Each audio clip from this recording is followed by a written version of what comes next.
주 하나님 아버지, 설교 강단에 선다는 것이 얼마나 두려운지, 때로는 피하고 싶을 때도 수없이 많이 있습니다.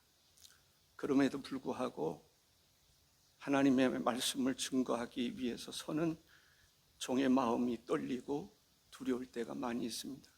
이 시간에도 주의 성령께서 붙잡아 주시고 은혜를 베풀어 주셔서 주님의 마음을 전하고 메시지를 바르게 증거할 수 있도록 은혜 베풀어 주옵소서. 예수님의 이름으로 기도하옵나이다. 아멘. 시편 62편은 다윗의 비탄시로 분류되어 있습니다. 비탄시라고 하는 것은 찾아보니까 시인이 각종 질고에 직면하여 하나님께 그 고통을 호소하며 구원을 간구하는 내용을 담고 있는 시를 이 비탄시라 이렇게 정의하고 있습니다. 1절과 2절의 말씀을 보면 나의 영혼이 잠잠히 하나님만 바라며 나의 구원이 그에게서 나오는도다. 오직 그만이 나의 반석이시요 나의 구원이시요 나의 요새이시니 내가 크게 흔들리지 아니하리로다 했습니다. 다윗이 지금 엄청난 고난 속에, 환난 속에 위험을 겪으면서 살아가고 있습니다. 그 공격이 얼마나 강한지 학자들에 의하면 이때가 언제였는가, 압살롬이 반역을 일으킵니다. 그리고 다윗을 죽이려고 할 때에 다윗은 거의 여지없이 압살롬이 백성들의 마음을 다 훔쳤다라고 얘기를 합니다. 빼앗은 것이죠. 차지한 것이죠. 백성들의 마음이 다윗을 향하던 마음이 압살롬을 향해 있었습니다. 이제는 게임으로 말하면 다윗은 살 수 있는 가능성이 없습니다. 그럼에도 불구하고 그런 가운데서 다윗은 어떠한 신앙을 가졌는지에 대해서 오늘 본문은 우리에게 이야기하고 있습니다. 어떻게 보면은 거대한 폭풍 가운데 이 작은 돛단배가 그곳에 흔들리는, 금시라도 침몰할 것 같은 그런 상황에서 다윗은 잠잠히라고 하는 표현을 쓰고 있습니다. 나의 영혼이 잠잠히 하나님만 바라며. 다윗의 심장이 얼마나 강심장이었는지, 아무리 강심장이라 할지라도 그런 상황에서 잠잠할 수가 없습니다. 다윗의 마음에 잠잠히 하나님을 생각하고 바라볼 수 있었던 것은 그만큼 하나님과의 은밀한 그런 관계의 사람인 것을 알 수가 있습니다. 우리도 삶 속에서 하나님을 바라볼 수 있는 그러한 성도가 될 수 있기를 바랍니다. 정말 어느 시대든지 하나님을 바라볼 수 있는 그런 사람, 잠잠히 하나님을 바라볼 수 있는 그 사람 될 수 있기를 바랍니다. 근데 우리가 주로 뭐를 많이 바라보죠? 텔레비전을 많이 보시는 분들도 있고요, 인터넷 열심히 바라보는 사람들도 있을 것입니다. 저는 드라마 본 지 몇 년이 됐는지조차 알 수가 없습니다만 이 드라마에 빠져 있는 사람, 성경은 안 읽어도 드라마는 꼭 보는 사람도 있을 것 같아요. 여러분들 중에는 그런 사람은 없겠지만 그런 사람들이 있을 수 있어요. 그러니까 하나님을 바라봐야 되는데 하나님을 바라보면서 기도도 하고 하나님을 바라보면서 성경 말씀도 듣고 하나님을 바라보는 그러한 영적인 훈련이 되어 있어야 돼요.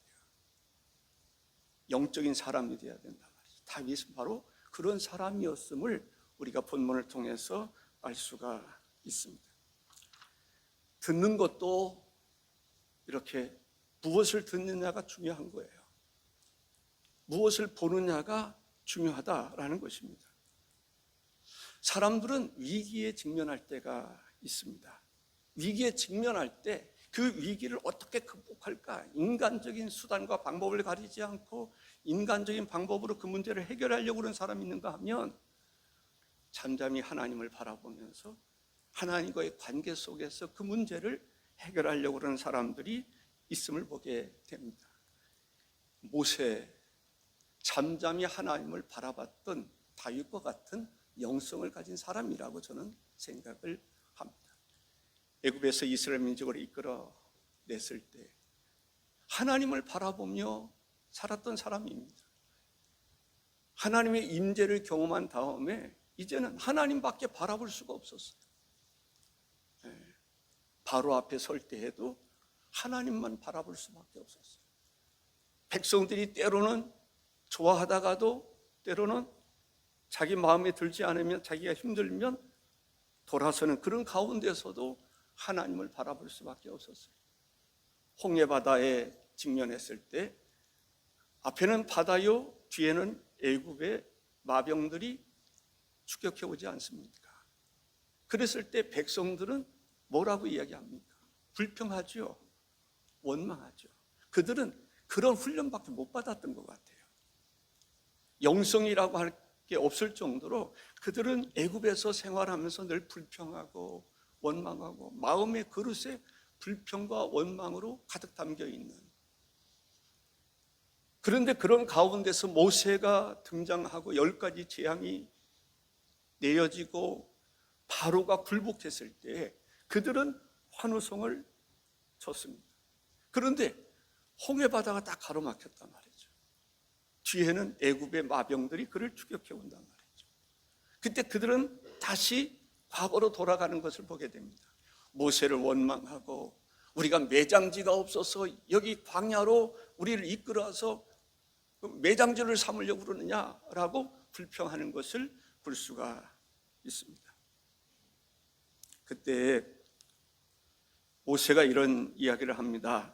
출애굽기 14장 13절에 모세가 백성에게 이르되 너희는 두려워하지 말고 가만히 서서 여호와께서 오늘 너희를 위하여 행하시는 구원을 보라. 너희가 오늘 본 애굽 사람을 영원히 다시 보지 아니하리라 했습니다. 다윗의 영성, 모세의 영성, 우리들의 영성이 될 수 있기를 주의 이름으로 축복합니다. 진정한 신앙은 어떤 순간에 발견할 수 있습니까? 어떤 위기에 직면하면 진정한 신앙을 가지고 있는 사람, 그 사람의 신앙의 진정성을 어디서 볼 수 있느냐? 그런 어려움 가운데서도 하나님을 바라보고 잠잠히 하나님을 바라보고 의지하는 그 사람들이 정말 믿음의 사람입니다. 우리는 그러한 사람이 되도록 기도하고 사모해야 할 것입니다. 2절에 이렇게 말합니다. 오직 그만이, 하나님만이 나의 반석이시요 나의 구원이시요 나의 요새이시니 내가 크게 흔들리지 아니하리로다. 흔들리지 않겠다라는 거죠. 그 위기 속에서 흔들리지 않는 믿음은 어디서부터 온 것이냐? 하나님이 나의 반석이라고 믿었습니다. 나의 구원이라고 믿었습니다. 나의 요새라고 믿었습니다. 여기서 오직 그만이라고 하는데 우리는 주목할 필요가 있습니다. 하나님만이 라는 것이죠. 우리의 구원도 다른 이로서는 구원을 얻을 길이 없습니다. 오직 한 가지, 그만이 예수 그리스도를 통해서만이 구원을 받을 수 있었던 것처럼 구약시대의 다윗의 경우는 또 모세의 경우도 마찬가지고 오직 하나님만이 이스라엘 민족을 애굽에서 약속의 땅으로 인도하셔서 그곳에서 약속된 축복을 누리게 하실 분은 하나님밖에 없다라고 모세는 믿었던 것입니다.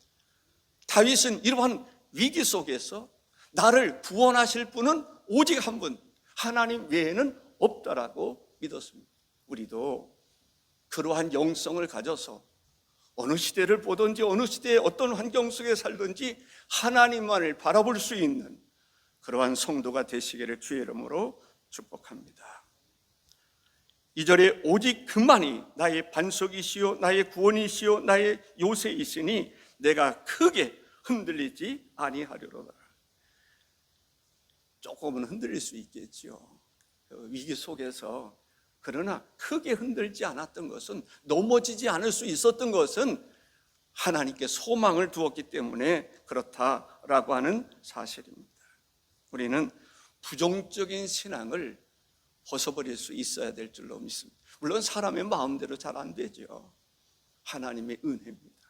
평상시 하나님 말씀에 아멘, 아멘으로 화답할 수 있기를 바랍니다. 그러다 보면 하나님 말씀이 내 삶의 양식이 되고 내 삶의 힘이 되고 능력이 되는 줄로 믿습니다. 하나님은 하나님의 백성들을 결코 버려두지 않으십니다. 그 믿음을 가질 수 있으면 좋겠어요. 때로는 우리가 하나님이 내 기도 안 들어주시는 것 같고, 나를 사랑하지 않으시나 의심할 때가 있을 수 있습니다. 그러지 마셔야 됩니다만, 그런 사람에게 말씀드리고 싶은 것은 하나님은 결코 우리를 버리지 않으신다.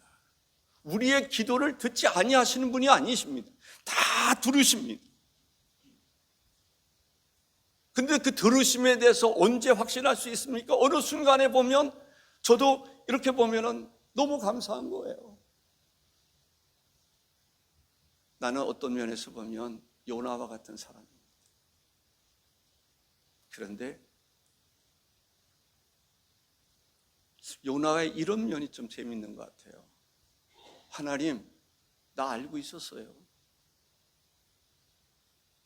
아수로 하나님이 버리지 아니하실 것을 알고 있었어요.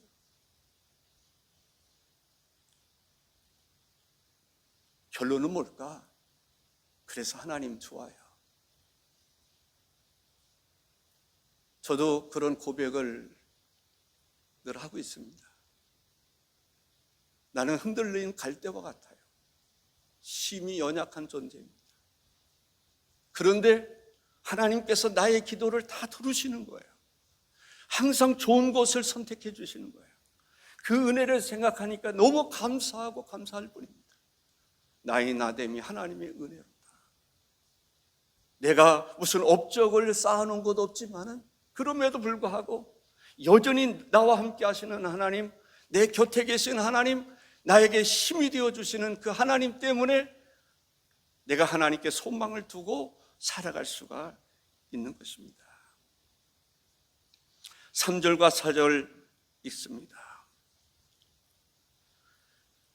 넘어지는 담과 흔들리는 울타리 같이 사람을 죽이려고 너희가 일제히 공격하기를 언제까지 하려느냐?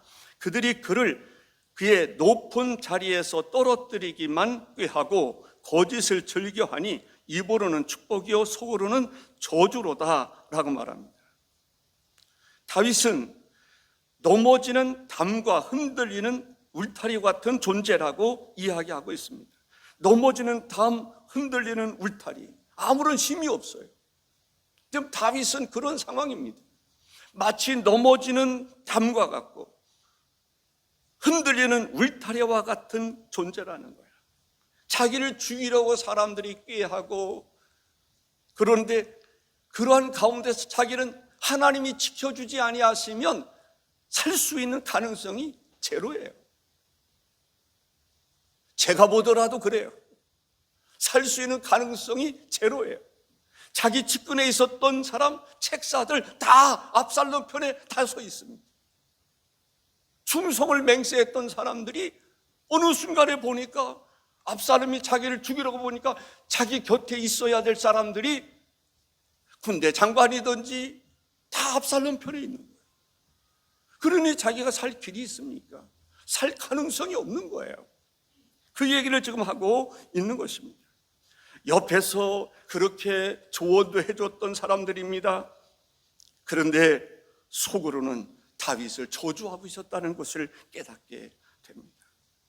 다윗에게 충신 같았었는데 결국은 압살롬 편에 서서 다윗을 죽이려고 하는 사람이 바로 자기가 그토록 믿었던 사람, 의지했던 사람, 같이 국정을 논했던 사람, 그 사람들이 압살롬의 편에 서 있는 것을 보면서 자기는 넘어지는 담과 같은 존재요, 흔들리는 울타리 같은 존재인 것을 깨닫게 됩니다.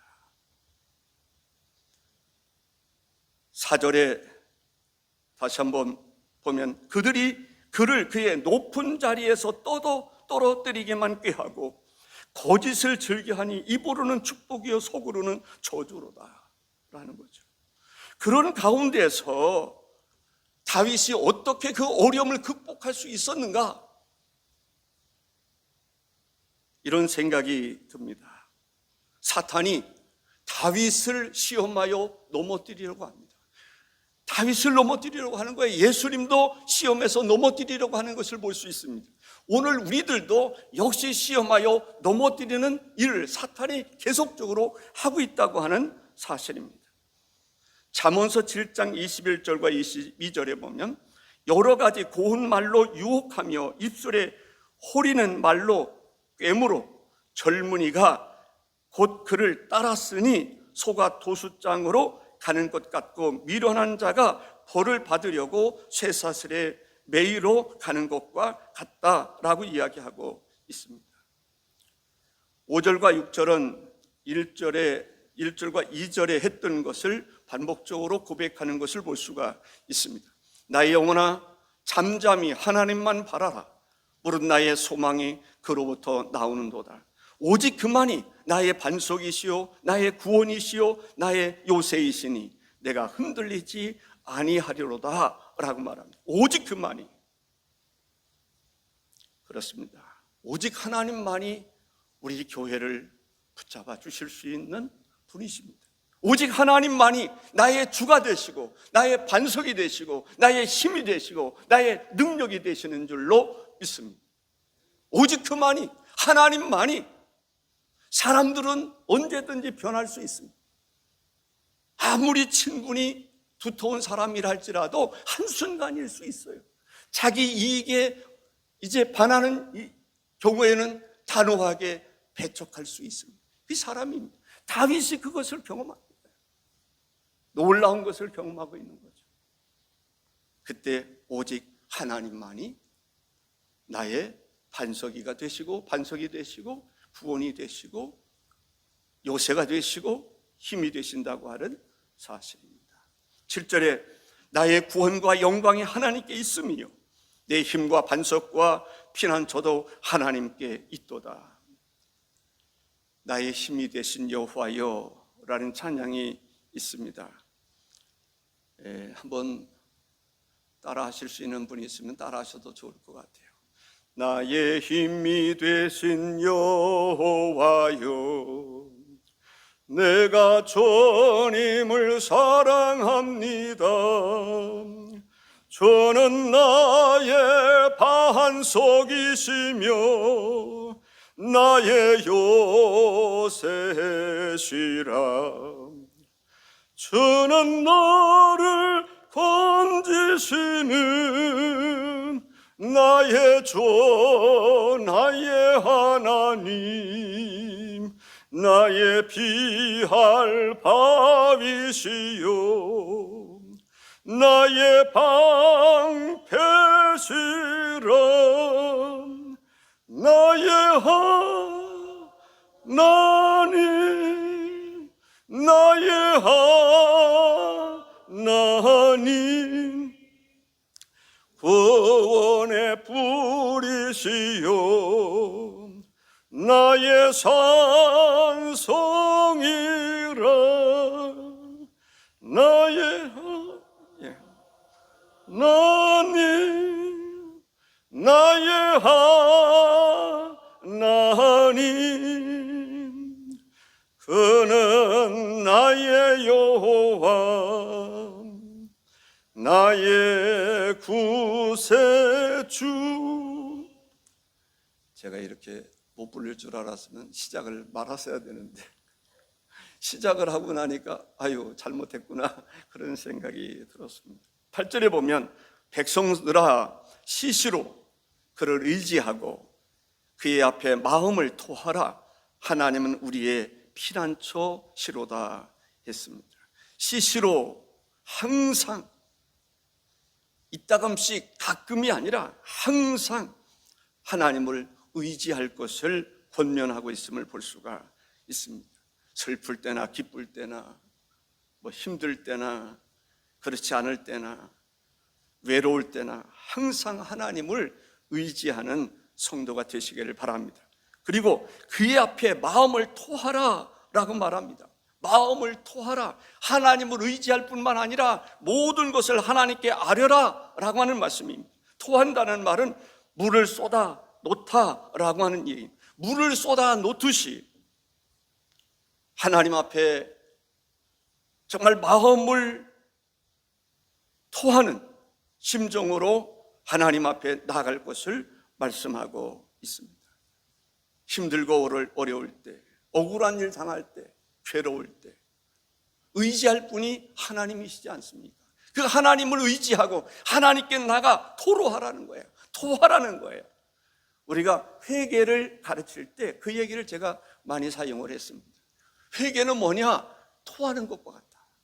속에 있는 것, 더러운 것을 다 토해내는 거죠. 그게 회개란 말이죠.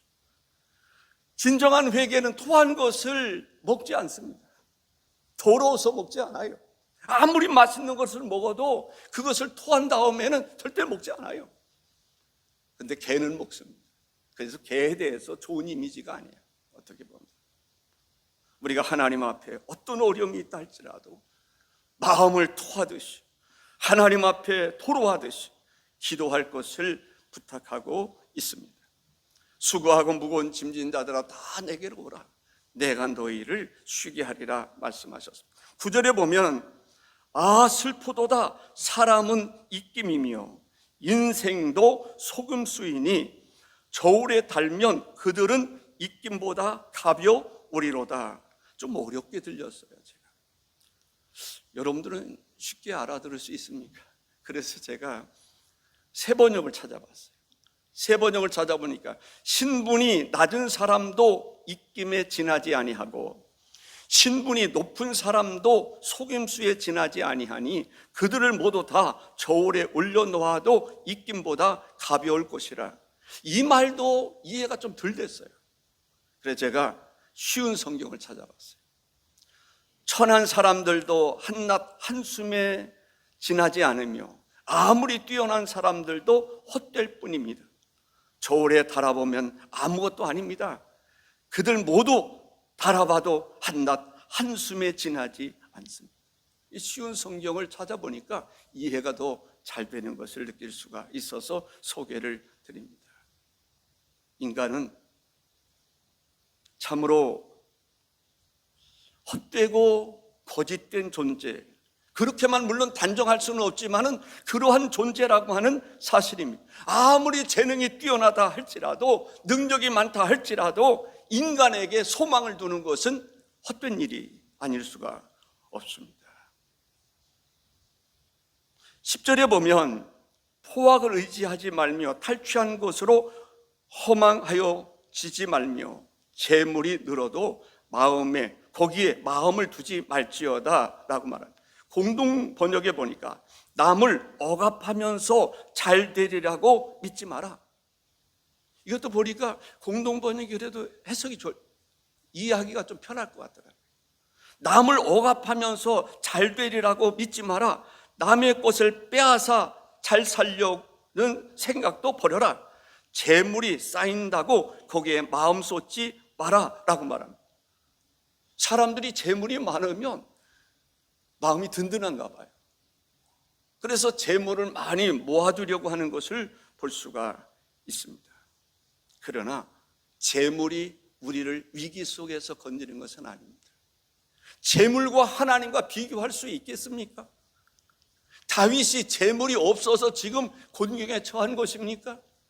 권세가 부족해서 곤경에 처한 것입니까? 다윗을 생각할 때 인생에서 전도서에서 말하는 것처럼 하나님 외에는, 하나님을 섬기는 것 외에는 다 헛되다고 하는 사실을 다윗이 깨달은 것이죠. 그래서 그런 상황 속에서 내가 정말 어려움 속에서 의지할 분은 하나님밖에 없다라고 하는 고백을 하고 있는 것을 보게 됩니다. 하나님이 한두 번 하신 말씀을 내가 들었나니 권능은 하나님께 속하였다 하였도다. 하나님께로부터 오는 것만이 진정으로 힘이 되는 줄로 있습니다. 12절에 주여 인자함은 주께 속하오니 주께서 각 사람이 행한 대로 갚으심이니이다 라고 말합니다. 각 사람에게 행한 대로 하나님 다 갚아주실 것이다 라는 것이죠. 때로는 악인이 잘 되는 것처럼 느껴질 때가 있어요. 불의한 자가 잘 되는 것처럼 느껴질 때가 있어요. 그러나 기억하셔야 됩니다. 하나님은 선악간에 심판하신다고 하는 사실입니다. 우리는 어떤 삶을 살아야 마땅할까? 하나님을 의지하여야 할 줄로 믿습니다. 하나님을 바라보며 하나님께 소망을 두며 나의 구원이 하나님께로부터 온다는 사실을 깨닫고, 그런 면에서 우리가 하나님을 잘 믿을 수 있기를 바랍니다. 잠시 잠깐의 그러한 고통과 행복, 거기에 끌려 살지 말고 항상 어떤 상황, 어떤 환경 속에 거한다 할지라도 오직 하나님만을 바라보며 살아갈 수 있는 그런 사람은 결코 후회하지 않습니다. 하나님 앞에 우리가 서는 그날에 착하고 충성된 종이라 칭찬받을 수 있는, 너 하나님의 사람아 라고 하는 칭찬을 받을 수 있는 성도들 되시길 바랍니다. 기도하십시다. 주 하나님,